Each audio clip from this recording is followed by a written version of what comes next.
Last night, Fuji announced the XT4, their new flagship APS-C hybrid camera. This is the updated version of their very high-spec XT3. So let's talk about some of the changes they made. But before we get too into the video, I would like you to subscribe and comment any questions you have down below. Anything, especially subscription, would definitely help us out.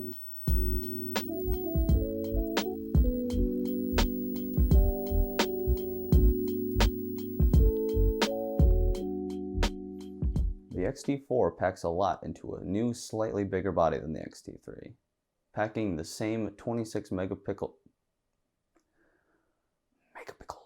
rocking the same 26 megapixel sensor.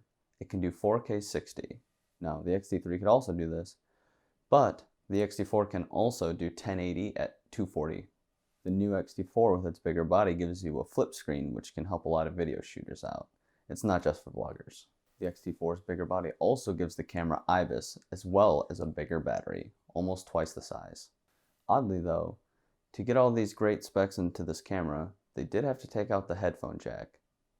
But, of course, they put it on the battery handle, which they are willing to send you for only a few $100. Only a few $100. Now, why in the title of this video does it say that this camera is good for some? Well, I actually think this camera is great for somebody who mostly does photography and sometimes does video. I don't think I could really recommend this camera to anybody who does mostly video. This camera is priced at $1,700, which is, it's a little pricey. For much cheaper, you could just get a GH5 with a Viltrox speed booster. One of the biggest problems I foresee buying this Fuji camera is that there's nowhere to upgrade to. There's no big popular cinema cameras that are rocking the Fuji mount. You really want to be getting a camera that you can upgrade with, and a camera that will last you 10, 20. You want to buy into a system that's going to last you 10, 20, 30 years. And I just don't see that with the Fujis, at least for video.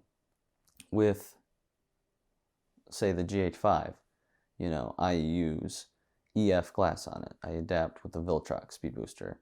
So I could easily, but one day I could eventually, with enough work, upgrade to the EVA 1, which has a 5.7K sensor and it has the EF mount.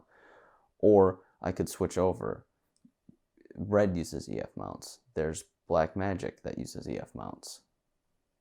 With Fuji, there's nothing you can really do from there. You just have to keep buying their newest, whatever their newest video camera is. And this currently, the XT4 would be their highest spec. So there's just nowhere to go. If you get Sony, all of their cameras use the E-mount, which is incredible. So your lenses from your starter body will work on their most expensive cameras. So it just doesn't really make sense to buy the XT4, for me at least, or what I do. Now, I have heard great things, that it's a great sports camera, it's a great photography, it is a great camera, but I just don't see the future of Fuji. What I would recommend is buying into the lower end Sony with like the a6400, getting a lot of good glass, and then you can eventually upgrade your way to full frame or even their cinema cameras. That's what I'm thinking of doing with my GH5, is that I use EF glass, and I might buy the Pocket 6K or something along those lines. The GH5 would still make a great B cam because I can swap the lenses. Will be EF to EF. So that about wraps up this video. I'm sure I have angered at least one Fuji user, but again, I'm not saying it's a bad camera. It's a great camera. This is just my perspective of it. So thank you for watching. Comment down below anything I didn't cover or any other questions that you have or some video you'd like to see. But make sure you subscribe and click the bell so you can see when we post. Thank you. Peace.